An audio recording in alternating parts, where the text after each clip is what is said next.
എടാ, നീ എന്ത് വർത്താനീ പറയുന്നേ? ഇനി ഗോപികയായിട്ട് നിന്റെ വിവാഹം നടത്തണമെന്ന് പറഞ്ഞ് വാശി പിടിച്ചാ അതെങ്ങനെ ശരിയാവും? നമ്മൾ അവരുടെ വീട്ടിൽ പോയി അഞ്ജനയുമായി നിന്റെ വിവാഹം നിശ്ചയിച്ച് വളയിട്ടതല്ലേ? എന്നിട്ട് ആ വിവാഹം വേണ്ടെന്ന് പറഞ്ഞ അത് ദൈവത്തിന് നിരക്കുന്നതാണോ? ഒരു പെൺകുട്ടിയുടെ ജീവിതം കൂടിയായത്, അത് വെച്ച് കളിക്കാമോ? ഇതിലെന്തോ ഒരു ചതി നടന്നിട്ടുണ്ടമ്മേ. എന്ത് ചതി? നീ എന്താ ഉദ്ദേശിക്കുന്നത്? സുലോചന ആന്റിയും അഞ്ജിതയും കൂടി എന്തോ ഒരു കളി കളിച്ചിട്ടുണ്ട്, അത് ഉറപ്പാ. അങ്ങനെയൊന്നും ചിന്തിക്കല്ലേ മോനെ. നീ കരുതുന്ന തരത്തിലുള്ള ആൾക്കാരല്ല അവര്. സുലോചന അഞ്ജിതയൊക്കെ വളരെ നല്ല കൂട്ടര്. അവരൊരു ചതിയും കാണിക്കില്ല. വെളുത്തതെല്ലാം പാലല്ല മുതശ്ശി. നിർത്ത്. ഇവിടെ വെച്ച് സംസാരം വേണ്ട. എന്താ വേണ്ടെന്ന് ആലോചിച്ച് തീരുമാനിക്കാം. ഋഷി,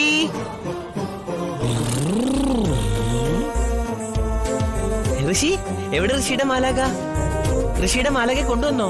ഇല്ല സുധുവേട്ടാ, എന്റെ മാലാകെ കൊണ്ടുവരാൻ ഇവിടെ ആരും സമ്മതിക്കുന്നില്ല. ആരെ സമ്മതിക്കാതെ? അമ്മയാണോ, അച്ഛനാണോ, അതോ മുത്തശ്ശിയാണോ?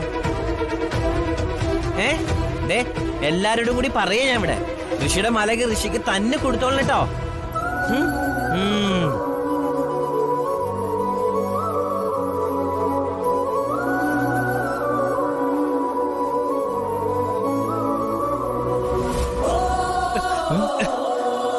ഏട്ടനുള്ള വിവേകം പോലും മറ്റാർക്കും ഇല്ലാതെ പോയല്ലോ.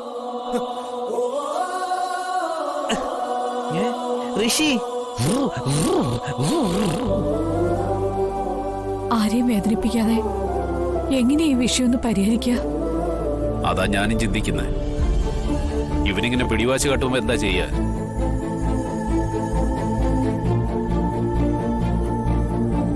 ഞാനൊരു മാർഗം പറയാം. രണ്ടു പെൺകുട്ടികളുടെയും ജാതകം നമ്മുടെ കയ്യിലുണ്ടല്ലോ. അതൊന്ന് പരിശോധിച്ച ശേഷം നമുക്കൊരു തീരുമാനം പറയാം.